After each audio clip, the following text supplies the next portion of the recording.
गांव में एक आदमी रहता था, भोला सा था, बिल्कुल कम पढ़ा लिखा था, भोला था। उसका विवाह एक शहर की लड़की से हो गया। और शहर की लड़की से हुआ, पहले के ज़माने में ना शादी के सालों भर तक विदाई नहीं होती थी। विवाह हो गया, विदाई नहीं हुई, तो एक दिन ये मचल गया, अपनी माँ से बोला मैं अपनी दुल्हन से मिलना चाहता हूँ। माँ ने एड्रेस लिख दिया, फलाने जगह चले जाना। पहले चिट्ठी पहुँचाई कि दामाद जी आ रहे हैं ससुराल में फलानी ट्रेन से फलानी तारीख को। अब पत्नी को चिट्ठी मिली, ससुराल में चिट्ठी पहुंची, सब तैयारी है, दामाद जी आएंगे। अब माँ तैयार कर रही है अपने बेटे को, ससुराल जा रहा है, सुन जा। राधे राधे भक्तों, आप सब लोग कैसे हो? आशा करती हूँ आप लोग कुशल मंगल से होंगे। भक्तों, श्री अनिरुद्धाचार्य जी की कथा में आप सभी का स्वागत है। महाराज जी ने इस कथा में बहुत ही अच्छी और विचित्र बात बताई है।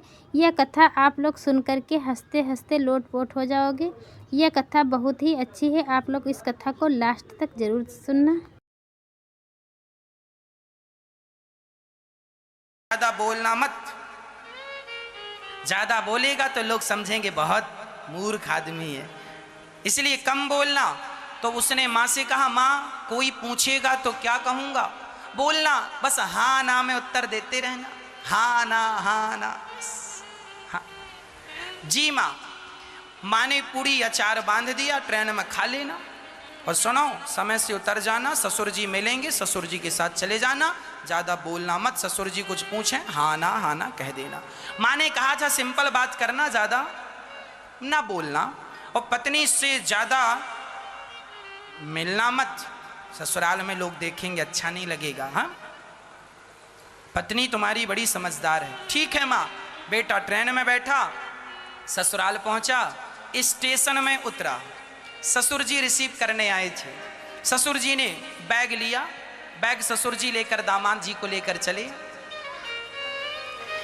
तो दामाद जी से ससुर जी प्रश्न कर रहे हैं, यात्रा अच्छी रही ना? क्यों, कोई तकलीफ थी ट्रेन में, कोई प्रॉब्लम ना? हाँ।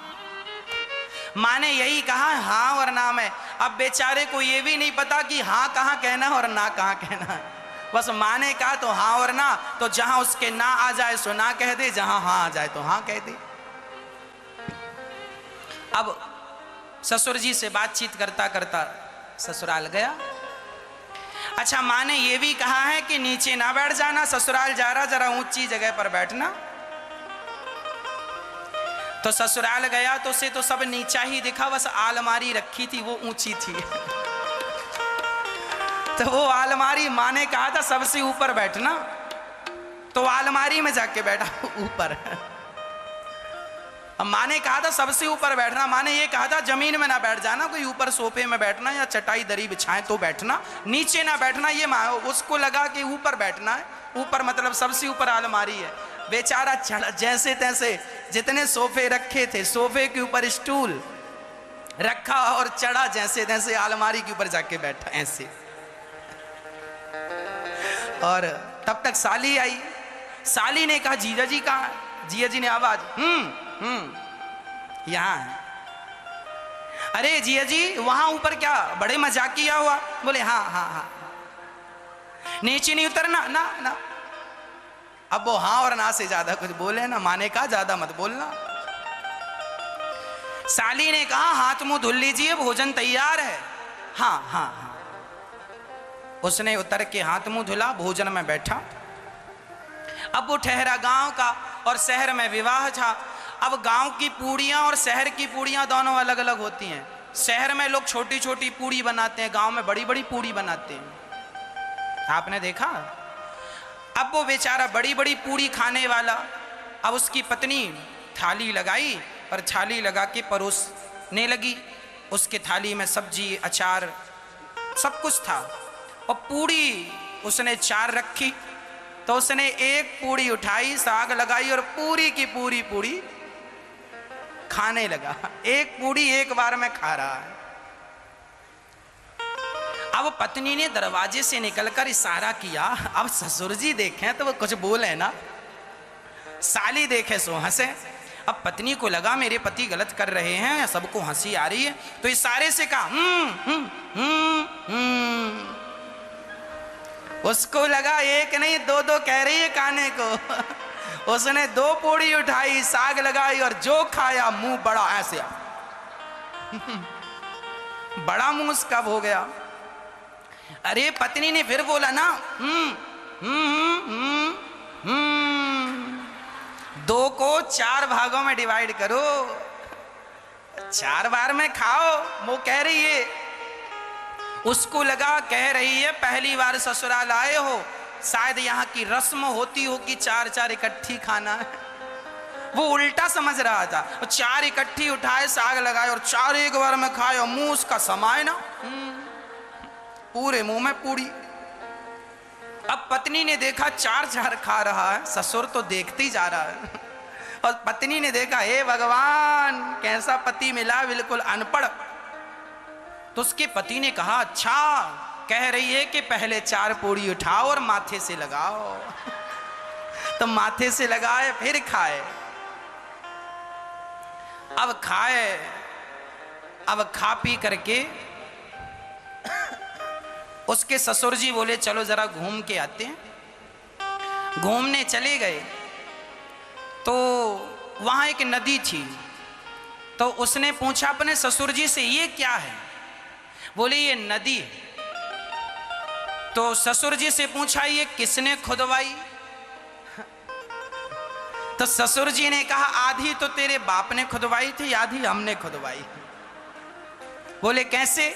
बोले हमने आधी ऐसे खुदवाई कि हमने अपनी बेटी तेरे से ब्याही, और आधी तेरे बाप ने कि तेरे बाप ने तुझ जैसा बेटा पैदा किया, दोनों ने मिलकर खुदवाई। जय श्री कृष्ण भक्तों, राधे राधे। आप सब लोग कैसे हो? आशा करती हूँ आप लोग कुशल मंगल से हंसने के लिए कोई भी बहाना हो अच्छा। की कथा में आप सभी का स्वागत। कुल मिला के हमें हंसते रहना चाहिए। हंसने और विचित्र बात बताई है, क्योंकि महाराज जी ने इस कथा में बहुत ही रोमांटिक और हंसने वाली कथा सुनाई है।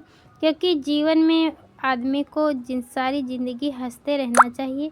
ज़िंदगी में उतार चढ़ाव तो आते ही रहते हैं, लेकिन हंसना भी ज़िंदगी के लिए बहुत ही अच्छा होता है। इसलिए महाराज जी ने एक व्यक्ति की ऐसी कहानी सुनाई है जो उसकी लाइफ की रियल की बातें होती हैं। वह एक बहुत ही गरीब का लड़का होता है और उसकी शादी शहर से हो जाती है। लड़का अनपढ़ होता है, पढ़ा लिखा नहीं होता है, और लड़की उसकी बहुत ही पढ़ी लिखी और समझदार है। और वो पहले शादियां हो जाती थी पर गौना नहीं होता था। लड़कियां सालों साल अपने मायके में शादी के बाद रहती थी। उस लड़के का मन करता है कि मैं आज अपनी पत्नी से मिलने जाऊं, और अपने माँ से कहता है माँ मैं अपने ससुराल जाना चाहता हूँ। उसकी माँ उस लड़के को ससुराल भेजने के लिए सबसे पहले तो चिट्ठी भेजवाती है लिखकर। तो चिट्ठी ससुराल ले पा जाते हैं तो वो जान जाते हैं कि हमारा दामाद हमारे यहाँ आने वाला है। तो वो अपनी तैयारियां शुरू कर देते हैं कि दामाद जी आएंगे तो सेवा खातिर कैसे करेंगे। तो वो सेवा खातिर में लग जाते हैं। फिर वो लड़का तैयारी करने लगता है कि हमें ससुराल जाना है। उसकी माँ उसको तैयार करती है और समझाती बताती है कि बेटा आप ससुराल जाना, किसी से कम बोलना और कम चलना, और ऊंचे जगह पर बैठना, नीचे ज़मीन में मत बैठना, किसी से ज़्यादा बोलना मत। लड़का कहता है ठीक माँ, जैसा आप कहोगी वैसा ही हम करेंगे। और वो लड़का अपने ससुराल को चल देता है ट्रेन में बैठकर। वहाँ जब ससुराल में पहुँच जाता है स्टेशन पर, तो उसके ससुर जी आ जाते हैं, रिसीव करने के लिए पहुँच जाते हैं और पूछते हैं दामाद जी कैसे हो, ठीक हो? तो कहते हैं हाँ हाँ ठीक हैं। और कहते हैं और कैसा रहा सफ़र आपका? लड़का बोलता है सफ़र अच्छा नहीं रहा। तो क्या कोई परेशानी दिक्कत हुई? उन्होंने कहा कि कोई नहीं दिक्कत, कोई नहीं हुई। ऐसा ही कहते हुए वो अपने ससुर साथ घर को चला जाता है। और फिर उनकी साली साहब आती हैं। और इस कथा में आप लोगों ने सुना ही होगा, कितनी इंटरेस्टिंग और अच्छी कथा है। हंसते हंसते लोटपोट हो जाओगे। हमें तो बहुत अच्छा लगा। आप लोग भी इस कथा को पूरा सुने होंगे, देखे होंगे तो बहुत ही अच्छा लगा होगा। अगर इसी तरह की आपको कथाएं सुनना है तो वीडियो को लाइक करिए, चैनल को सब्सक्राइब